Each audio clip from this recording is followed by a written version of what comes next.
Hi everybody, it's PFrancis again with MRIGlobalMedDevice to talk about interview tips. This is the second part to a 5-part series on interviewing tips. And what we're going to talk about today is we're going to talk about questions.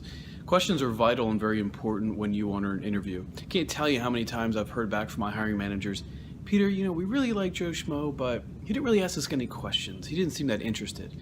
And I'm sitting there going, no, he did like it.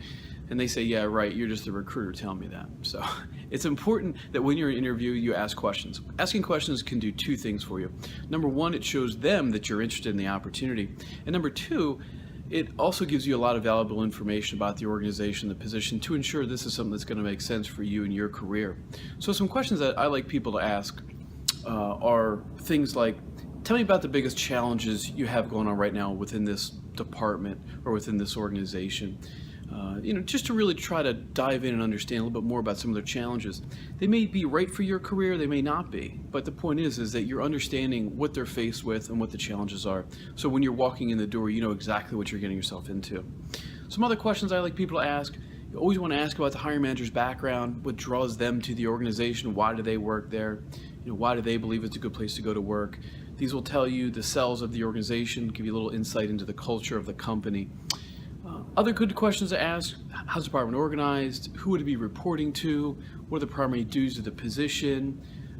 Tell me about your most successful employees here. What do they have? What do they do that makes them so successful? These are just great baseline questions to ask. Obviously, any other technical questions you have are also probably appropriate. There is one other question that I think is very important to ask, and a lot of people don't know how to ask, and that's about future growth potential. What you don't want to do is sound selfish and greedy and say, if I do a good job, what will I be doing next? You want to put it in the third person hypothetical and soft sell it and basically say, if someone were successful in this role, where would you see them advancing in the organization? This will give you an idea of what they have in store for this person. They might not know, where this position is going to lead to. Or they may say, we could see someone doing this for a maximum of 3 years and rolling up, become a manager or director or whatever it may be. So that's an important and great question to ask. Just need to be careful on how you ask it. That's my tip for today. You can always reach me at 443-921-9062. Thanks.